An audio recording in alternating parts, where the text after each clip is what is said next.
امروز میخوام بهتون یاد بدم که چجوری بدون درد و خونریزی بمیریم. بریم تو کارش.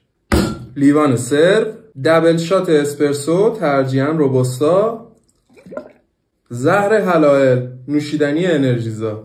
اینو باز میکنی مثل تمام کافه دارای شهر، اضافه میکنی روی قهوه‌تون. این کف رو روی این نوشیدنی نگاه کن. این نوشیدنی اگه بره توی معده شما دقیقاً با اسید معده شما قاطی میشه و یه سمی بدتر از این تولید میشه. این نوشیدنی ممکنه باعث سکته مغزی یا قلبی بشه و اینکه ضربان قلب شما رو انقدر بالا میبره که متاسفانه حتی به بیمارستان هم نمیرسید. بعضا توی خیلی از کافه ها الان میرید یه سفارشی هست به اسم